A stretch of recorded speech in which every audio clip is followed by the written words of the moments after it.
Alors cette victoire du Paris Saint-Germain ce soir, ce match est très intéressant à débriefer, à analyser, à décortiquer. Parce qu'on a vu un Paris Saint-Germain qu'on a l'habitude de voir, hein, un jeu très faible, mais un jeu de pragmatisme en laissant le contrôle du jeu et du match aux Marseillais, en les laissant venir et en jouant en contre-attaque, style à la Diego Simeone et à la Didier Deschamps. Est-ce que le Paris Saint-Germain est fait pour ce jeu-là? Moi, honnêtement, je le pense pas. Il a voulu tenter quelque chose, même si Marquinhos, à la mi-temps, nous a expliqué que c'était pas volontaire, qu'il faisait pas exprès de laisser le ballon aux Marseillais, alors qu'on sait que d'habitude, hein, c'est Paris qui aime bien avoir le ballon. Mais voilà, quand tu vois qu'après, dans les contre-attaques, t'as un Kylian Mbappé en mode fusée, en mode accélérateur, que personne ne peut l'arrêter, ça fait mouche.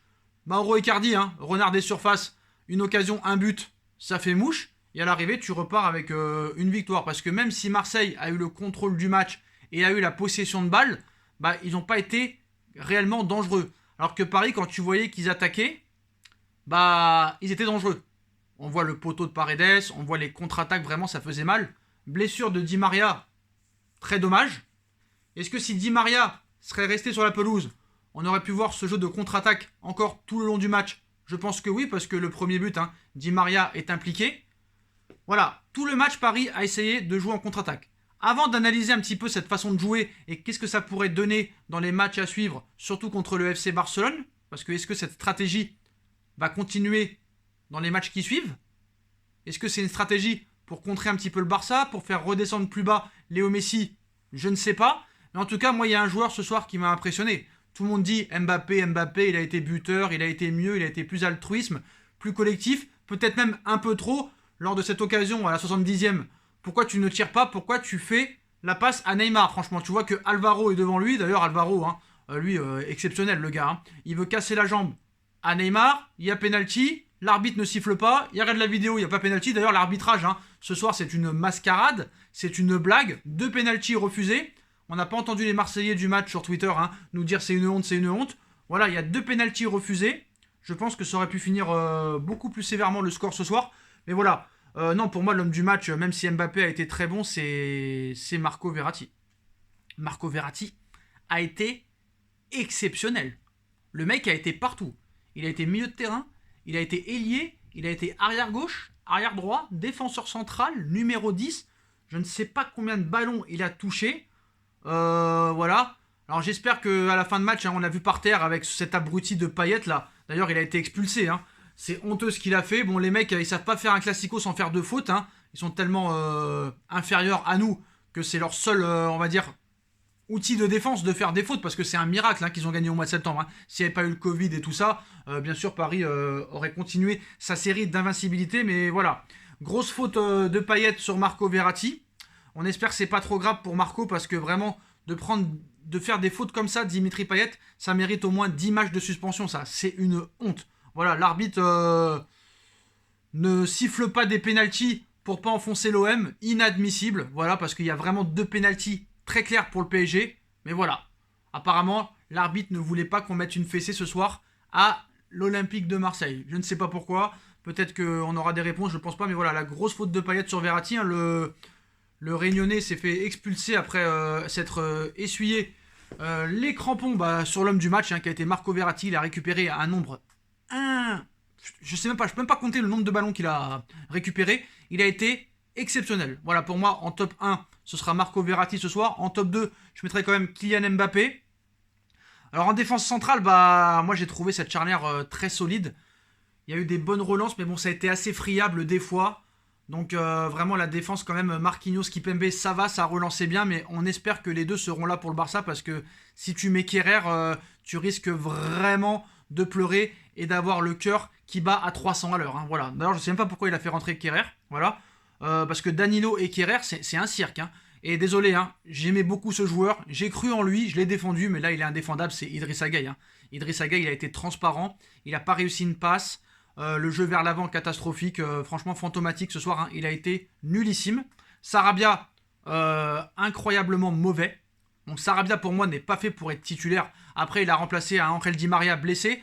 On espère qu'il sera là pour le match contre Barcelone. Mais voilà, Sarabia, quand il est titulaire, n'apporte rien. Je trouve que c'est un super sub et que Sarabia doit rentrer dans les 20-15 dernières minutes de jeu. C'est là où il est le plus efficace. Et il a toujours prouvé que quand il rentrait, souvent il marquait ou il était passeur décisif. Voilà.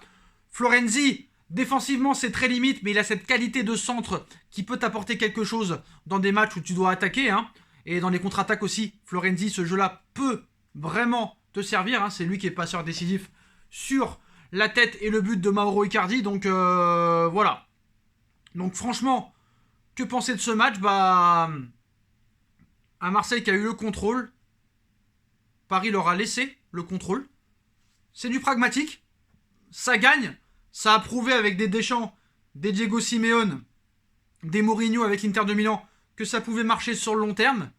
Sauf que eux devaient s'adapter parce qu'ils n'avaient pas les mêmes joueurs que nous. Mais est-ce que quand tu as des Mbappé, des Neymar et des Icardi, tu peux jouer en contre-attaque? J'ai envie de te dire oui. Mais pas de cette façon-là comme ce soir. Donc peut-être qu'il va falloir progresser dans ce sens. Peut-être que la Ligue 1 peut te permettre de travailler ça. Même si Paris est troisième à l'heure actuelle et est loin d'être premier parce qu'ils ont toujours 3 points de retard sur Lille. Voilà, après franchement au niveau du jeu, on s'est fait chier. Moi je me suis emmerdé, regardez j'ai les yeux rouges, j'ai failli m'endormir. J'avais le match PSG-OM devant mes yeux et je regardais à côté vite fait Barcelone. Bah les deux équipes ça jouait à 300 à l'heure. Betis Séville contre FC Barcelone. D'ailleurs le Barça bah vraiment c'est une équipe assez imprévisible qui n'est jamais battue. Donc voilà. Donc défensivement c'est catastrophique pour le Barça mais offensivement c'est très fort. Araujo, meilleur défenseur central depuis quelques semaines du côté du FC Barcelone, est sorti. Bonne nouvelle pour le Paris Saint-Germain. Ou non, je ne sais pas. Mais voilà, on parle pas du Barça ce soir, même si c'est le futur adversaire du PSG. Mais voilà, on parle du Paris Saint-Germain. Voilà, j'ai trouvé un Mbappé, franchement, on va pas le nier, qui a été beaucoup mieux, beaucoup plus réaliste, beaucoup plus collectif, beaucoup plus altruiste, qui levait plus la tête, mais il doit encore progresser. Pour moi, il a une très grande marge de progression. Il a voulu faire un cadeau d'anniversaire à Neymar tout à l'heure. Je comprends pas. Alors des fois, lui, on lui reproche d'être trop individualiste. Mais là, pour le coup, il fallait être individualiste. Donc voilà, sur le milieu de terrain, Paredes, très très bon. Je pense que Paredes et Verratti doivent être titulaires. Mais pourquoi ce soir, tu ne m'as pas mis Rafinha? Je ne comprends pas. Qu'est-ce que tu as réellement contre Rafinha? Tu dois te mettre devant les journalistes, devant le peuple parisien et nous dire pourquoi tu boycottes Rafinha, qui a fait 5 bons premiers mois, même qui a été l'un des meilleurs joueurs parisiens entre septembre et décembre. Il faut nous expliquer pourquoi. Voilà. Donc le PSG remporte ce 100e classique de l'histoire. Le Paris Saint-Germain reste quand même, au niveau palmarès, le meilleur club de France pour moi. Donc voilà. On a dominé quand même cette équipe de Marseille. On conforte notre 3e place, mais nous on veut aller chercher la 1re place. Alors ce type de jeu pragmatique qu'a voulu faire Pochettino, ça peut être intéressant pour gagner des matchs, ça c'est sûr. Après j'ai envie de te dire, même quand on a la possession, on joue mal parce qu'on se fait réellement chier, que ce soit avec Tuchel ou Pochettino, on se fait chier. Voilà, on se fait chier. Donc c'est mieux de gagner, c'est mieux de se faire chier et gagner que de se faire chier et perdre. Comme à Lorient par exemple. Voilà. On a vu que dans le football déjà ça a été prouvé que d'avoir la possession, bah, c'est pas un signe de victoire en soi. On l'a vu avec l'Atlético, on l'a vu avec l'équipe de France, on l'a vu avec l'Inter de Milan à l'époque. Voilà. Courir après le ballon, ça peut être une possibilité, mais voilà, normalement, c'est toi qui dois créer le jeu. Surtout contre Marseille. Je suis désolé, Marseille qui est quand même 10e de Ligue 1. Lorient qui est dernier de Ligue 1. Voilà. On a pu le voir aussi contre Nîmes. Il y a eu des contre-attaques. Même Nîmes était dernier, mais Nîmes est une belle équipe. Nîmes avait tiré plus de fois au but que le Paris Saint-Germain. Mais Paris, en ce moment, est de plus en plus efficace, mais doit l'être encore plus. Paris doit être plus tueur devant le but. Ce sera ça la clé contre le FC Barcelone, je le garantis. En tout cas, moi ce soir quand même, je suis heureux parce qu'il y a la victoire contre Marseille. On reste en contact de Lille et de l'Olympique Lyonnais. On gagne un petit peu de confiance quand même avant le match contre le Barça. Est-ce que cette stratégie de jeu est faite pour le Barça?